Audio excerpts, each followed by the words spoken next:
안녕하세요, 썰사남 구독자 여러분. 저는 요구르트를 배달하는 일을 하고 있는 40대 여성입니다. 저는 남편 없이 아들과 딸을 키워냈는데요.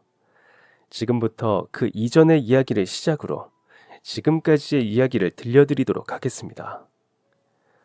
어릴 적 저는 할머니, 할아버지 손에서 자랐습니다. 부모님이 너무 바쁘셨기 때문이었죠.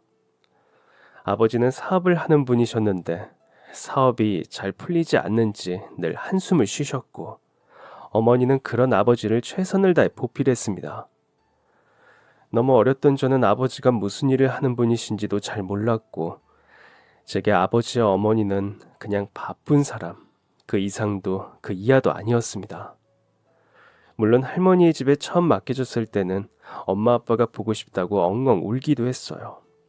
하지만 그런 그리움 또한 시간이 지날수록 무뎌졌고, 저는 조부모님이 쏟아주시는 사랑을 느끼며 자랐습니다. 가끔 할아버지, 할머니와 함께 산다는 이유 때문에 놀림도 받았지만 별로 신경 쓰지 않았습니다. 그래서 라고 생각하며 한 귀로 듣고 한 귀로 흘렸거든요. 할머니와 할아버지는 평범하게 작은 슈퍼를 운영하는 분들이셨지만 책을 가까이 하셨고 문학과 예술을 사랑하는 분들이셨습니다. 그래서 그 당시에는 흔하지 않았던 이야기를 들려주시거나 깨어있는 이야기들을 많이 들려주셨어요. 그중 하나가 부모님과 관련된 것이었습니다. 아마 두 분도 걱정하셨던 거겠죠. 제가 할머니, 할아버지와 함께 산다는 이유로 아이들의 놀림거리가 될 수도 있다는 걸요. 그래서 너 엄마 아빠 없지? 라고 놀리는 아이들의 말을 들으면서도 그래, 엄마 아빠랑 자주 못 보면 어때? 두 분이 아니더라도 나를 사랑해 줄 수 있는 사람은 많아. 할머니, 할아버지 말대로 나를 사랑해 줄 수 있는 사람은 앞으로도 많이 나타날 거야 라는 생각을 할 수 있었죠. 생각해보면 자존감이 굉장히 높았던 거였습니다. 누군가는 아이들의 놀림에 꿈쩍도 안 하는 저를 어른마녀라고 부르기도 했고 지독한 계집애라고 손가락질을 하기도 했어요. 하지만 어느 순간이 되어보니 여자아이들 사이에서는 선망의 대상이 되어 있었습니다. 그렇게 중학교에 올라가서부터는 많은 아이들이 저를 따라다니기 시작했고 저는 학생회장까지 맡으며 많은 일을 해나갔어요.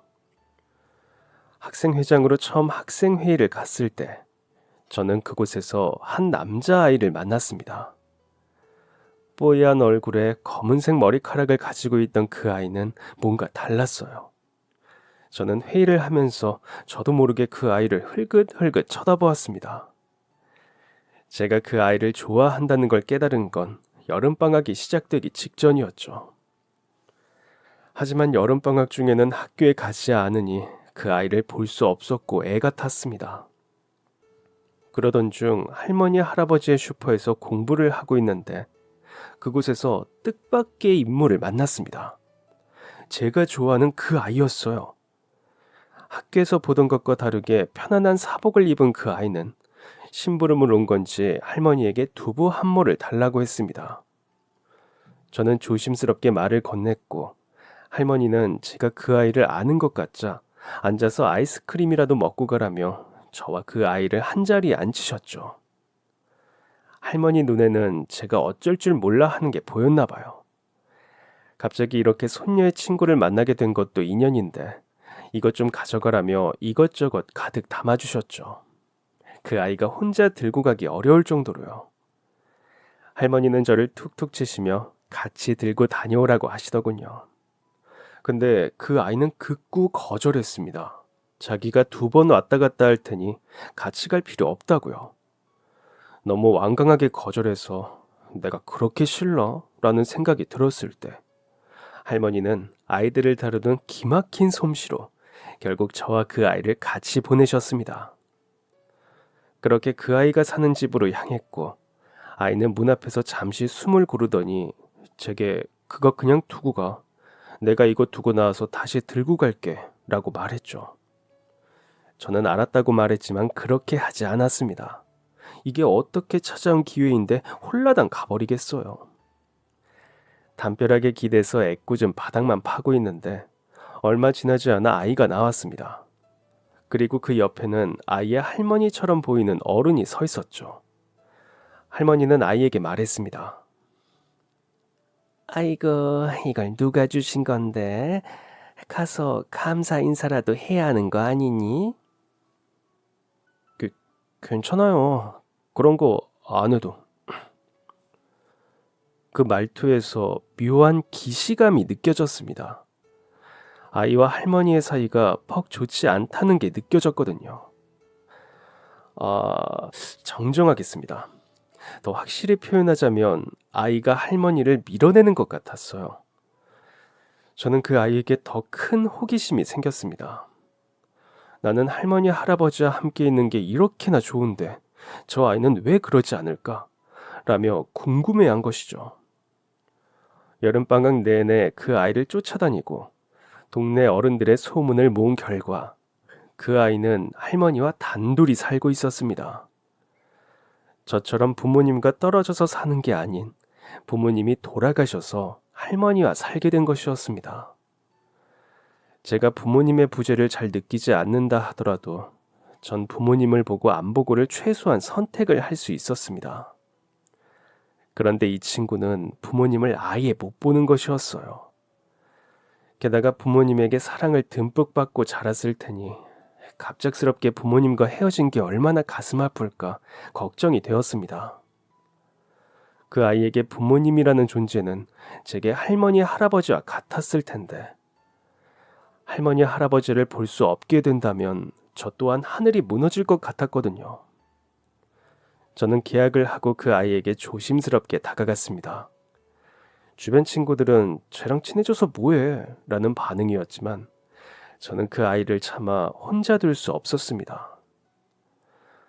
글쎄요, 쓸데없는 동정이었을까요? 아니요, 저는 그 아이에게서 제 모습을 비춰보고 있었던 것 같았습니다. 왜냐하면 그 당시 저희 할머니의 건강이 안 좋아지고 있었거든요. 할머니와 할아버지는 괜찮아지고 있다고 병원에서 치료받고 약을 먹으면 괜찮아질 거라고 말씀하셨지만 저는 그게 아니라는 걸 알고 있었습니다. 할머니의 시계바늘은 서서히 느려져 가고 있었어요.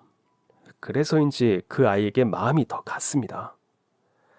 아직 살아계신 할머니를 보면서도 이리 가슴이 아픈데 이미 소중한 사람을 잃어버린 그 아이의 마음은 대체 어떨까 하면서요. 툭 하면 부서질 것 같은 그 아이에게는 친구가 필요했을 것입니다. 먼저 다가서 보았지만 처음엔 당연히 저를 밀어냈죠. 하지만 저는 자존감으로 똘똘 뭉친 아이였습니다. 그리고 좋아하는 마음이 있었기에 처음에는 얼굴이 새빨개져 말도 제대로 걸지 못하고 도망가기 일쑤였지만 그것도 잠시, 언젠가부터는 당당하게 그 아이에게 말을 걸었어요. 대답이 돌아오지 않아도 안부를 묻고 아는 문제의 답도 모르는 척 물어보기도 하고 그렇게 한 학기가 지나니 저희는 어느새 가까워졌습니다. 그렇게 차가운 겨울이 찾아오고 아이는 저와 함께 슈퍼에 앉아 고구마를 구워 먹을 정도까지 친해졌어요. 아이와의 관계가 이 정도로 가까워진 것은 놀라운 일이었고 큰 변화였습니다. 하지만 또 다른 변화가 있었어요. 저희 할머니가 결국 쓰러지셨습니다. 저는 어릴 때부터 감이 좋았는데 할머니가 얼마 버티지 못하실 거라는 예감이 들더군요. 그래서 매일 병원으로 할머니를 찾아갔고 할머니의 곁에서 잠을 청했습니다. 어린아이가 병실을 들락날락거리는 건 좋지 않다며 할머니, 할아버지를 포함해 병실 안에 계신 모든 분들이 저를 말리셨어요. 할머니 건강이 많이 좋아지고 있대. 의사 선생님이 그렇게 말씀하셨으니까 금방 털고 일어날 수 있을 거야. 이거 봐라. 전에는 혼자 일어나서 화장실 가는 것도 어려워했는데 지금은 이렇게 혼자 일어나서 화장실도 다니고 폭도 산책도 하지 않니? 할머니의 음성은 퍽 부드러웠지만 제 마음을 온전히 달래주지는 못했습니다. 이런 이야기를 듣고도 당최 집으로 돌아가려 하지 않으니 할머니는 최후의 수단으로 할아버지에게 저를 억지로 데려가라 하셨어요. 저는 할아버지에게 울면서 계속 있으면 안 되냐고 부탁했습니다. 결국 할아버지는 저를 어르고 달래 집으로 데려가셨죠.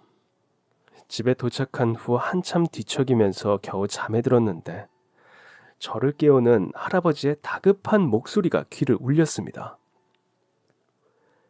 은정아, 얼른 옷 갈아입고 병원에 가보자. 아이, 얼른. 저는 자리에서 벌떡 일어났습니다. 무슨 일이 벌어진 것이 분명했죠. 저는 옷도 제대로 걸치지 못하고 할아버지와 함께 병원으로 급히 달려갔어요. 간호사의 안내를 받아간 병실 앞. 보호자만 들어갈 수 있어 전 밖에서 발만 동동거리며 병실 밖에 서 있는데 병실 안이 매우 소란스러운 것이 느껴졌습니다. 철제가 부딪히는 소리, 누군가 지시하는 목소리, 계속해서 병실을 들락거리는 간호사들까지. 간호사가 실수로 꽉 닫지 않은 병실 틈으로 본 것은 의사가 할머니 위에 올라타 심폐소생술을 하는 모습이었습니다. 그리고 그 옆에서는 간절하게 기도하는 할아버지가 서 있었죠.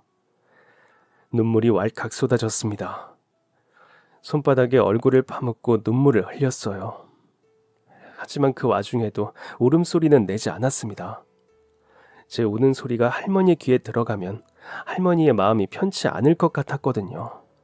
어느새 저는 무릎에 얼굴을 파묻었고 손은 얼마나 세게 쥐었는지 손바닥에는 손톱 자국이 깊게 파여 있었습니다. 그렇게 얼마 뒤 병실 문이 열렸어요. 하지만 병실 문을 연 간호사의 표정을 보자마자 깨달았습니다. 아, 할머니의 시계가 멈췄구나. 엉엉 울며 엉망이 된 얼굴을 하고 간호사의 뒤를 조심스럽게 따랐습니다. 간호사가 커튼을 걷어내자 할머니가 보였습니다. 할머니는 평소와 같이 온화한 얼굴로 눈을 감고 계셨어요. 하지만 그 얼굴에는 더 이상 살아있는 생명의 해사함이 없었습니다. 할머니는 늘 봄날의 꽃 같은 분이셨는데 결국 그 꽃이 져버리고 만 것이죠. 할아버지는 말없이 저를 꼭 안아주셨어요. 그리고 할아버지와 저 둘 다 우울감에 빠져 살았습니다. 한동안 슈퍼문은 굳게 닫혔고 온 동네 사람들이 저와 할아버지를 걱정했죠. 그러던 어느 날 누군가 저희 집 문을 두드렸습니다. 가끔 동네 아주머니들이 반찬을 해다 주셨기 때문에 저는 그분들인 줄 알았습니다. 그런데 제 눈앞에 있는 사람은 뜻밖의 인물이었어요. 저희 집을 찾아온 사람은 다름 아닌 그 남자아이였습니다. 그 아이는 쭈뼛거리며 제가 가장 좋아하는 과자를 내밀었습니다. 그러니까 이거 먹으라고. 그 아이는 제가 과자를 받아들자마자 몸을 돌려 빠져나갔습니다. 할머니가 돌아가신 후로 처음 웃음이 나왔어요. 숫기 없는 그 아이가 할 수 있는 최선의 노력이라는 것을 알았습니다. 그 후 저와 할아버지가 영원한 이별의 아픔을 극복할 수 있었던 이유는 주변 사람들의 애정과 노력 덕분이었어요. 할아버지는 기운을 차리고 다시 슈퍼문을 여셨고 저희 집에도 조금씩 생기가 돌아왔습니다. 그렇게 중학교를 졸업하는 날이 되었고 저는 그 아이에게 다가갔어요. 야, 졸업 축하해. 아이는 화들짝 놀랐습니다. 뭘 그렇게 놀라고 그래? 너 학교는 어디로 가? 물어보니 그 친구가 진학하는 고등학교는 제가 입학하는 학교에서 1시간이나 더 가야 있는 남고였습니다. 그럼 이 녀석과는 이게 마지막 날이겠구나라고 생각하며 작별 인사를 건넸고 저희는 그렇게 중학교를 졸업했습니다. 그런데 그날 밤 그 친구가 저희 집으로 찾아왔습니다.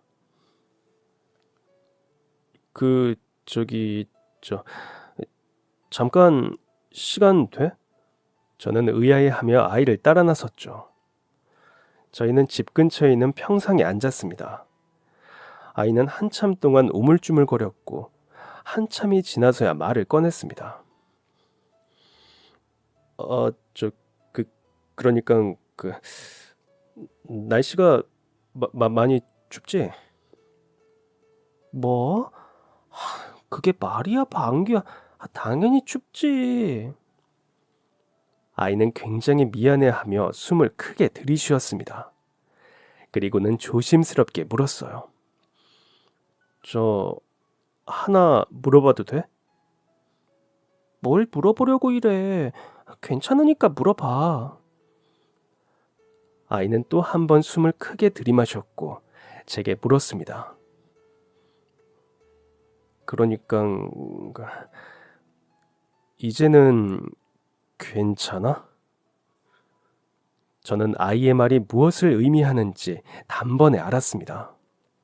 혹시 할머니 말하는 거야? 아이는 고개를 끄덕였어요. 그거 물어보려고 온 거야?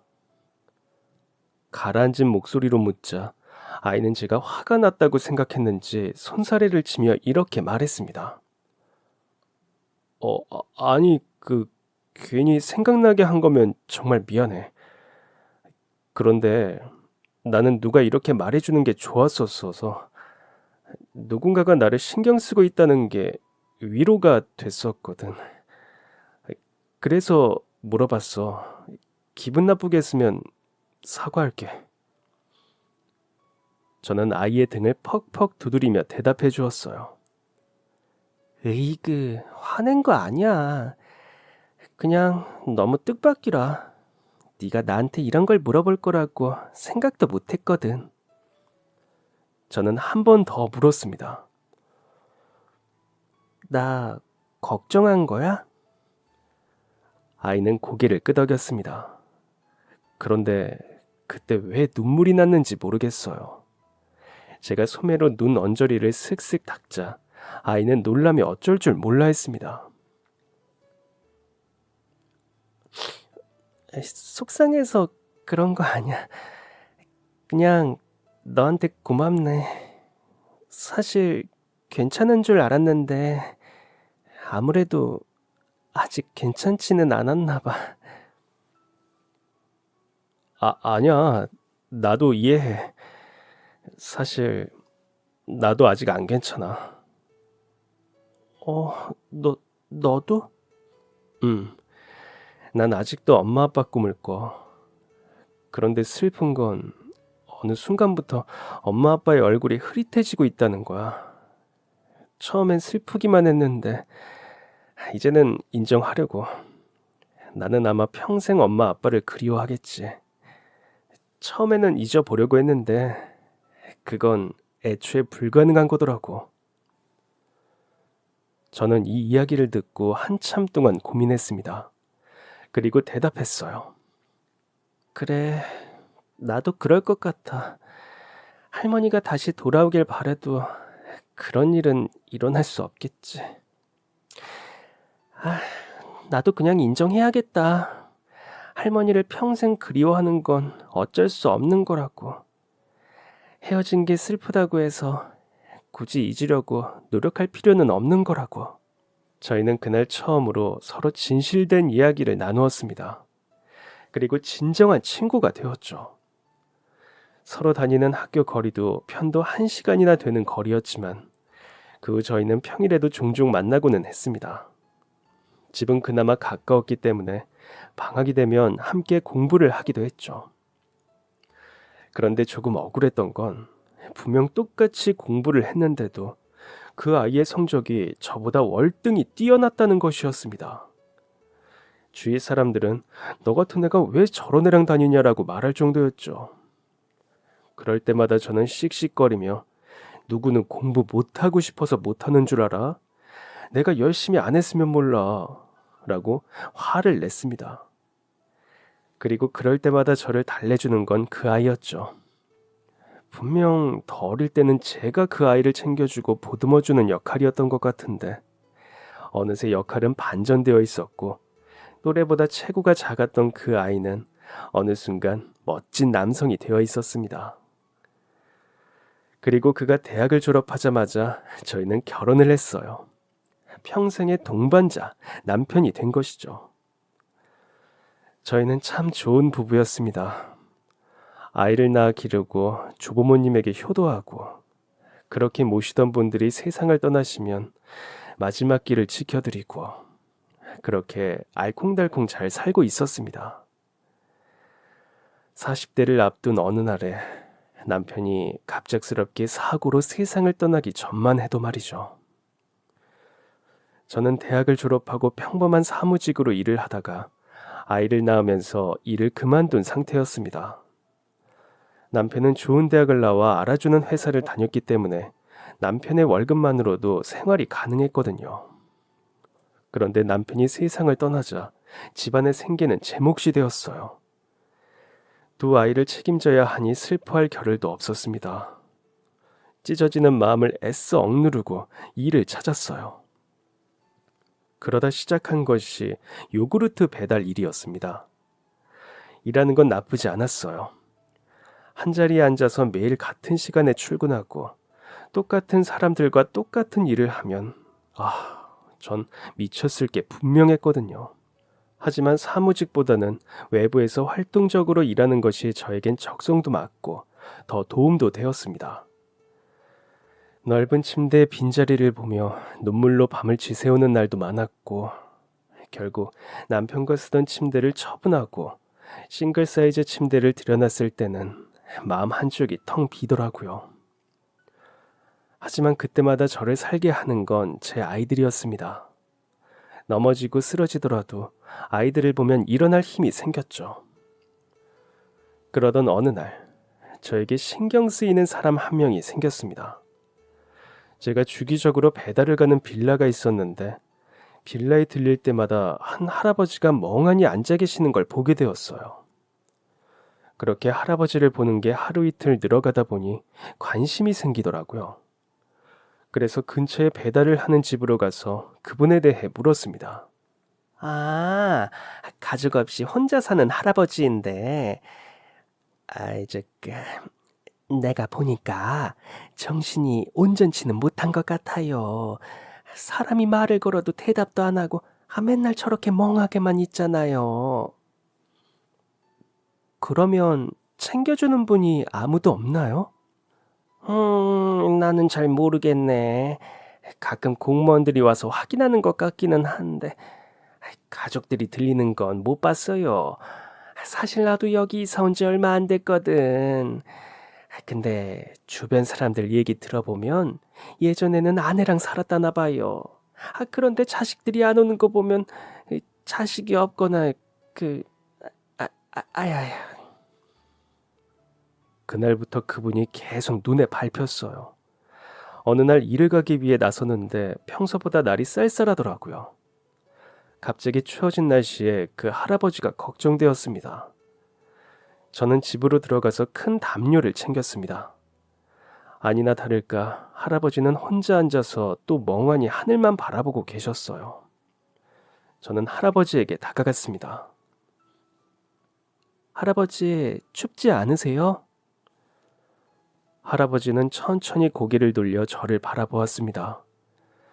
처음으로 가까이에서 본 할아버지의 눈가에는 주름이 자글자글했죠. 그 눈을 보니 괜히 돌아가신 할아버지가 생각났습니다. 할아버지의 눈가에도 비슷한 주름이 져 있거든요. 하지만 저는 알고 있었습니다.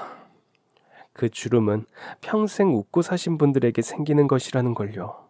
그런 분이 어떻게 이런 멍한 표정으로 하늘만 보고 계시는지 가슴이 찡했습니다. 할아버지, 안 추우세요? 할아버지는 두 번째 질문을 듣고 나서야 천천히 고개를 끄덕이셨어요. 추운데 왜 밖에 나와 계세요? 저는 가지고 온 담요를 할아버지에게 덮어드리며 이야기했습니다. 오늘 오후에 비가 온대요. 오늘 밤까지 추워진다고 하니까 우선 댁에 들어가시지 않겠어요? 이렇게 계시면 감기 걸리실 거예요. 그리고 오늘 비 온 다음부터 온도가 계속 내려간대요. 그러니까 밖에 계신 시간은 좀 줄이셔야 해요. 아시겠죠? 여기까지 말한 저는 순간 헉했습니다. 제가 제 할아버지에게 잔소리하는 것과 똑같았거든요. 감기 걸리신다, 무거운 거 들지 마셔라, 술 줄이셔라 등등. 그러면서 할아버지에게서 저의 할아버지의 모습이 조금 겹쳐 보였습니다. 저는 할아버지를 일으키며 말했어요. 우선 저랑 같이 들어가요. 댁이 어디세요? 할아버지는 비척거리며 일어나셨어요.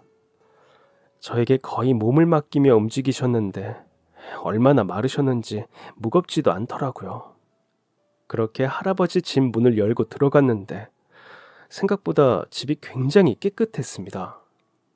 그런데 벽에 아내분과 찍은 사진이 걸려 있더라고요. 그리고 곳곳에는 아내의 손길이 묻어 있는 듯 했습니다. 하지만 한 가지 이상한 건 아내가 쓸 법한 물건에는 먼지가 그대로였다는 거였죠. 마치 차마 만질 수 없어서 그대로 둔 것처럼 말이죠.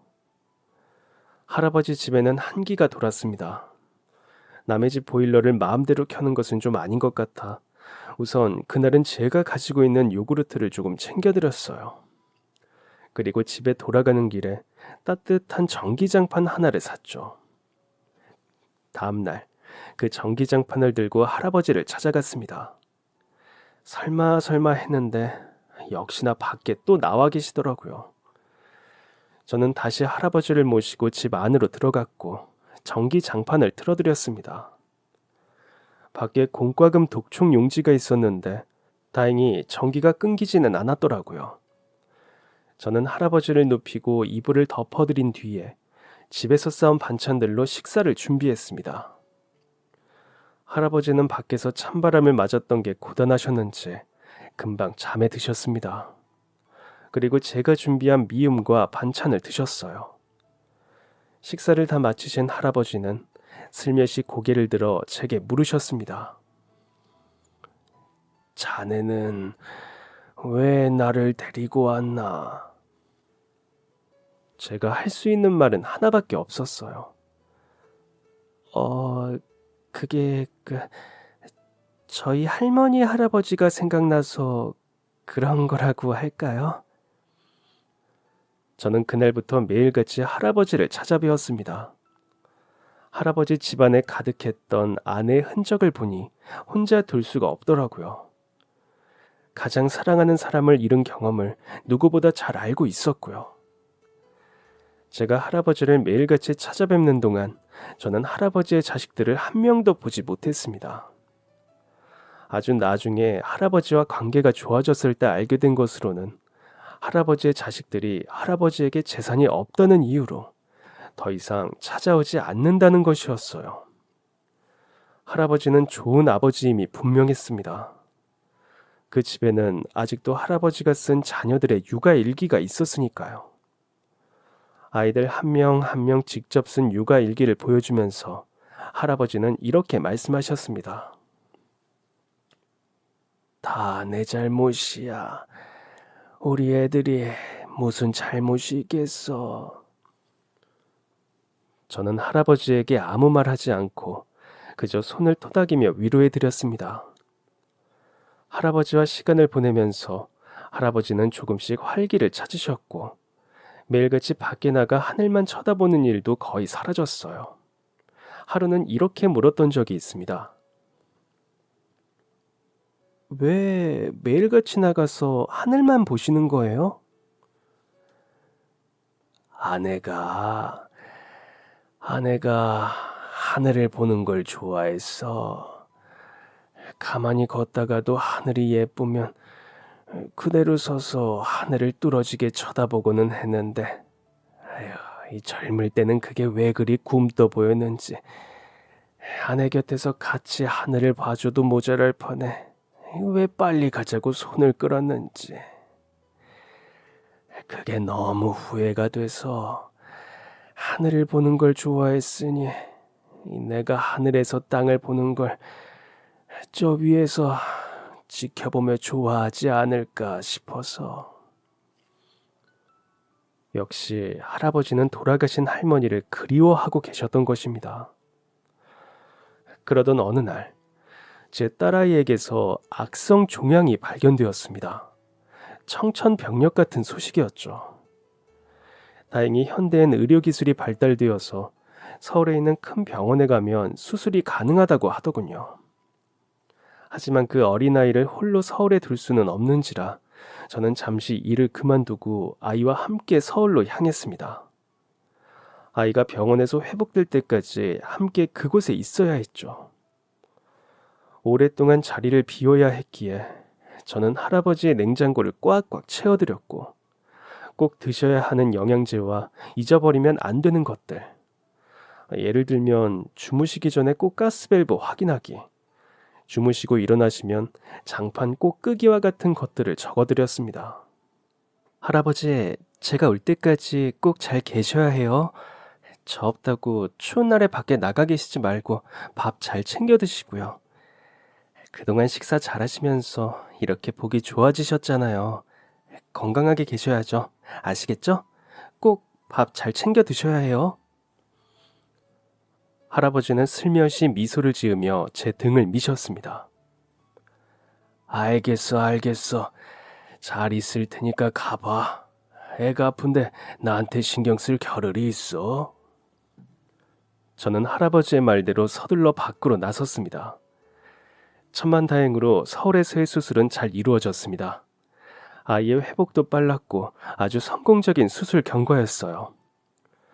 저는 지인에게 맡겨둔 아들을 챙기기 위해 집으로 내려온 참이었습니다. 지인에게 감사 인사를 전하고 아들의 안부도 묻고 오랫동안 비운 집을 청소한 뒤에 할아버지의 집으로 향했습니다. 곧바로 서울로 올라가야 하니 가기 전에 인사라도 드릴 참이었죠. 할아버지의 집으로 향하는 길, 어딘가 이상하게 분위기가 싸했습니다. 이유 모를 불안감이 엄습했고 저는 왜인지 할아버지의 집 문고리를 잡고 한참 동안 머뭇거렸어요. 그렇게 문을 열고 쓱 들어간 순간 저는 코를 찌르는 냄새에 코를 틀어막았습니다. 처음 맡아보는 냄새였어요.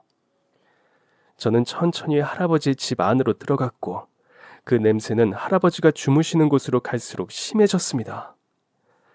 마침내 할아버지의 방 안을 들여다보았을 때 저는 신음소리조차 내지 못하고 얼어붙고 말았어요. 할아버지는 이미 숨을 거두신 상태였습니다. 저는 곧바로 경찰을 불렀어요. 경찰은 전화로 제 이야기를 듣더니 아무렇지 않아 있습니다. 아마 이런 일이 매우 자주 있기 때문이겠죠. 경찰은 누군가 침입한 흔적이 없는지 타살로 예상되는 증거들을 찾았고 꽤 긴 시간 감식을 한 뒤에 타살이 아닌 자연사, 혼자 사는 노인이 집에서 혼자 숨을 거두었으니 고독사로 결론을 내렸습니다.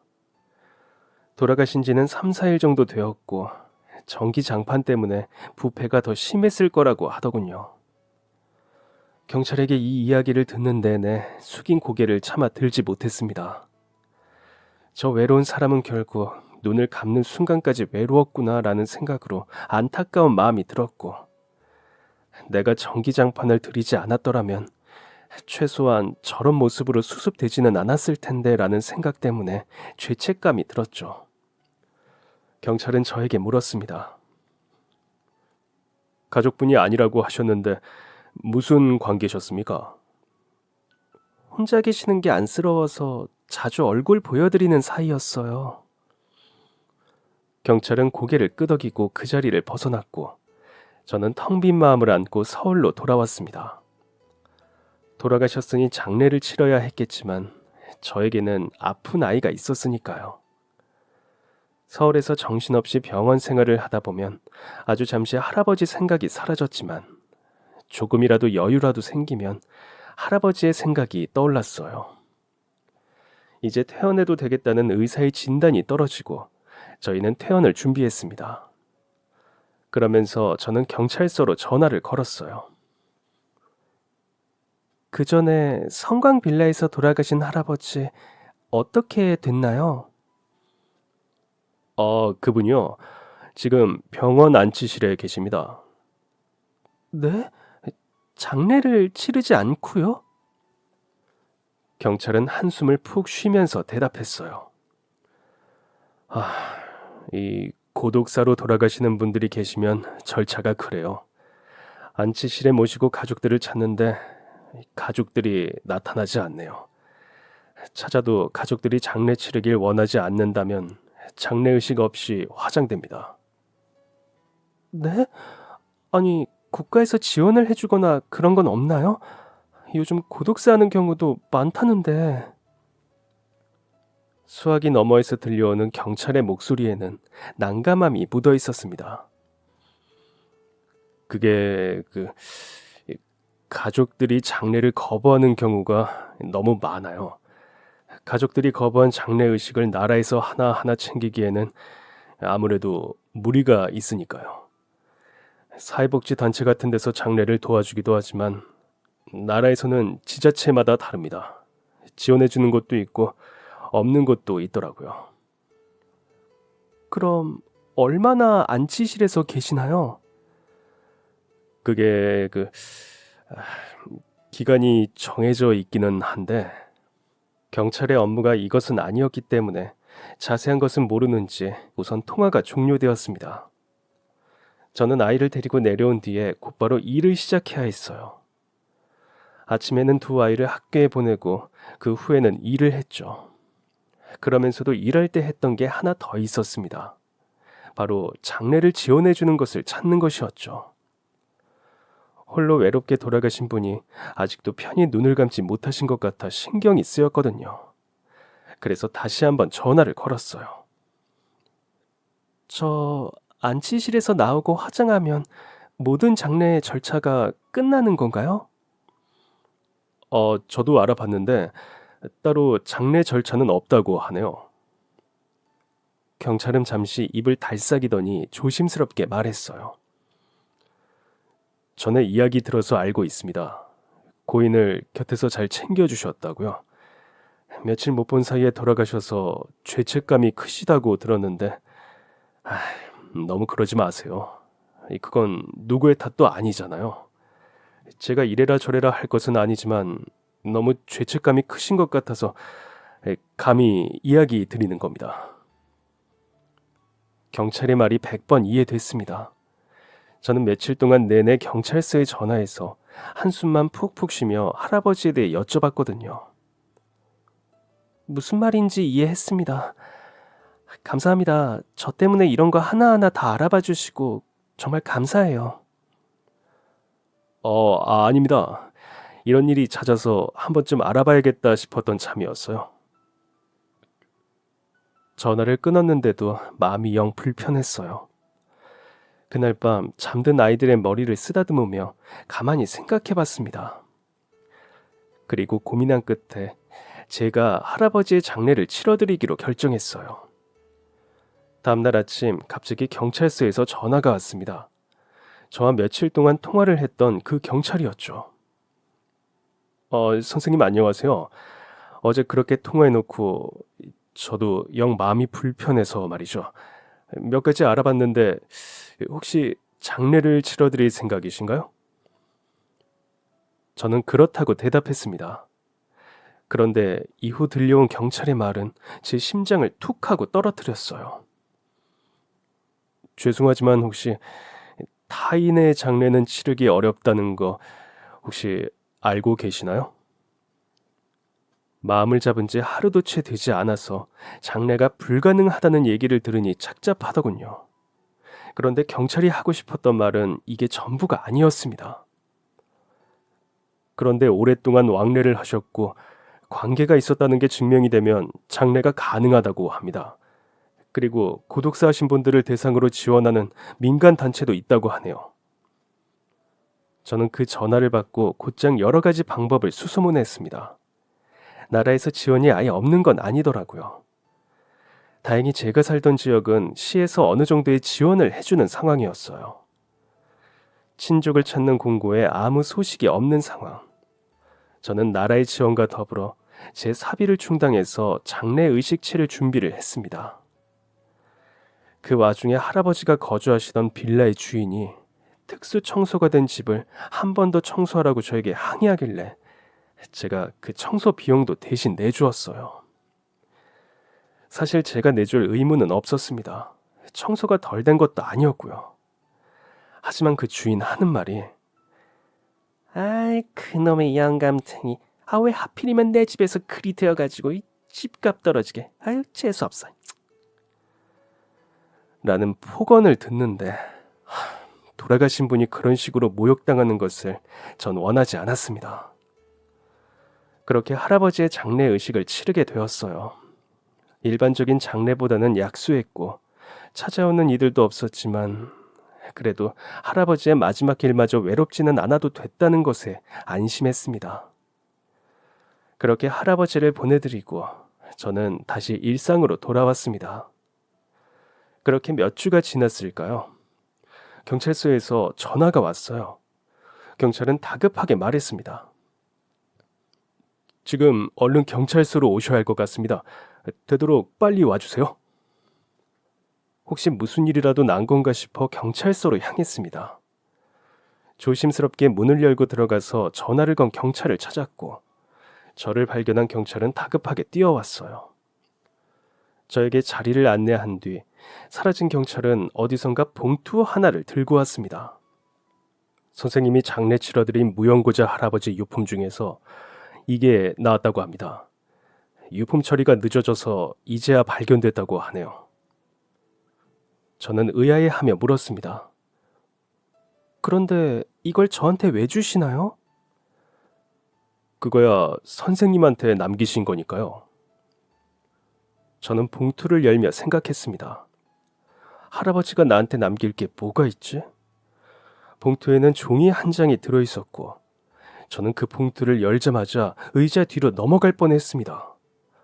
세상에, 종이 안에 봉투를 읽어 내려가는 동안 제 맞은편에 앉은 경찰은 이렇게 말했어요. 연고도 없는 분의 장례를 치러주시는 것부터 대단하다고는 느꼈습니다. 가족들도 외면하는 경우가 허다한 판국에 선생님 같은 분은 단 한 번도 없었거든요. 그러니까 생전에 얼마나 잘해드렸으면 그분께서 이런 걸 남기셨겠어요. 할아버지가 저에게 남긴 건 다름 아닌 유서였습니다. 그리고 그 안에는 자필로 쓴 편지와 남기고 가시는 모든 것들이 상세하게 적혀 있었죠. 할아버지는 분명 가진 게 하나도 없다고 하셨습니다. 자식들도 할아버지가 재산이 없어서 찾아오지 않는 거라고 하셨어요. 그런데 할아버지의 유서 안에는 엄청난 액수의 현금과 부동산이 적혀 있었습니다. 이게 할아버지가 남기신 거라고요? 네, 맞습니다. 이 내용은 선생님이 직접 확인하셔야겠지만 이걸 남기신 건 맞습니다. 이게 법적인 효력도 있고요? 네, 미리 준비하신 것 마냥 형식에 맞춰서 작성해 두셨더라고요. 짧은 탄식이 이렇습니다.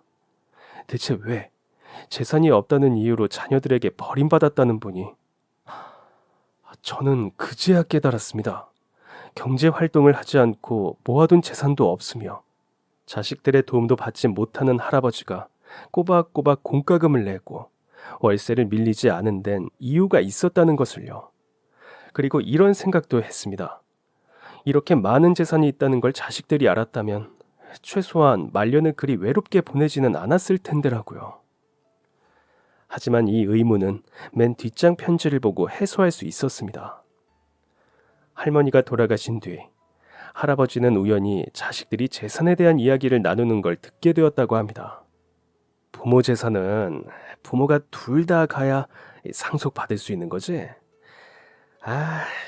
형, 나 이번에 돈 좀 필요한데 아버지한테 유산 미리 떼어달라 그러면 줄까? 에이, 그 꼰대가 주겠냐? 어머니 돌아가셨으니까 반 정도는 미리 나눠도 되지 않을까 말만 살짝 흘렸는데 천하의 나쁜 놈 취급받았어. 아유, 진짜.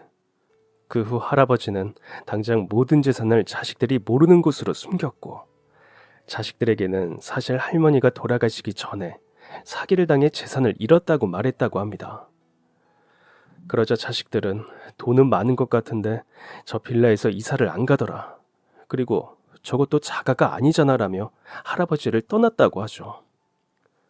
할아버지가 그 집에서 이사를 하지 않은 이유는 할머니와의 추억이 있기 때문이었습니다. 할아버지는 상속될 재산이 없다는 것을 깨달은 자식들이 떠나버리자 큰 충격에 빠져버렸고 그동안 살아온 인생의 회의감을 느끼며 매일같이 기도하셨다고 합니다. 제발 빨리 아내 곁으로 보내달라고요. 그러던 중 만난 게 저였다고 합니다.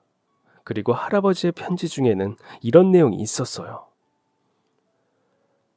아내가 그렇게 된 뒤에 내가 할 수 있는 거라곤 멍하니 앉아서 아내를 그리워하는 것뿐이었다네. 과거를 그리워하는 마음과 후회하는 마음, 미래에 대한 기대도 없이 그저 눈만 껌뻑거리면서 아내를 따라갈 날만을 기다린 거였지. 추워도 추운 걸 모르고 더워도 더운 걸 모르고 배가 고파도 배가 고픈지도 모르며 난 그렇게 말라가고 있었던 거야. 자네가 나를 찾아왔을 때 나는 내 남은 생이 얼마 남지 않은 걸 예감하고 있었네. 그리고 자네가 오기 전까지만 해도 난 내 마지막이 그 누구보다 외로울 것이라고 생각했어. 눈물이 차올랐습니다.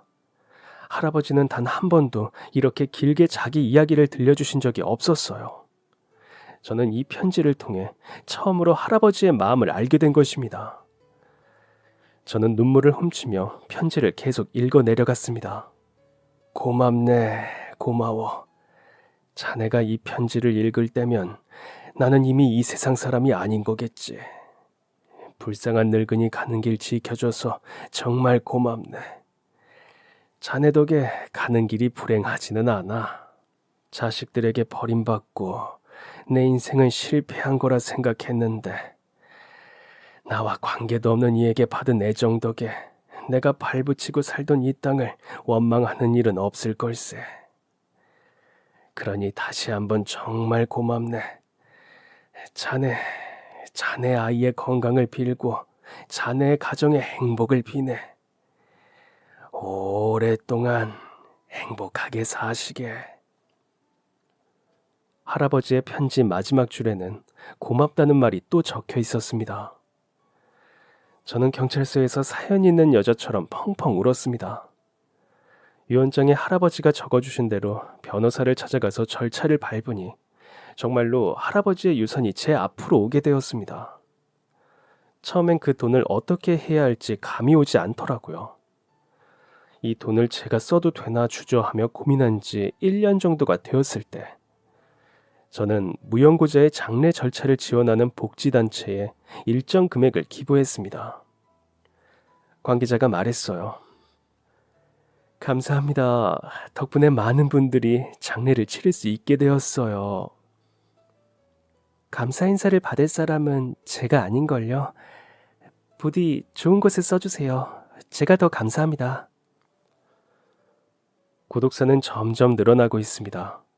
무연고자 구독자도 마찬가지이고요. 저는 할아버지를 그렇게 보는 이후로 제 주변에 좀 더 관심을 가지려고 합니다. 이웃사촌이라는 말이 흔했고 그 말대로 살았던 과거처럼 혼자 사는 집이라면 한 번 정도 더 들여다보려고 하죠.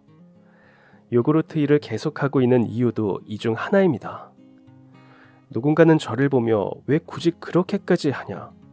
요즘 같은 세상에 남 신경 쓰면 아무것도 못한다. 내 밥그릇 챙기는 데나 신경 써라. 남 신경 쓸 생각하지 말고. 이런 말을 하고는 합니다. 하지만 저는 그 말에 절대 휘둘리지 않습니다. 사람을 사람답게 만드는 것은 이웃 간의 정, 가족 간의 사랑, 믿음과 관심, 이런 따뜻한 것들이니까요. 그럼 지금까지 사연 들어주셔서 감사합니다. 사연이 재미있으셨다면 구독과 좋아요 부탁드려요. 감사합니다. 안녕히 계세요.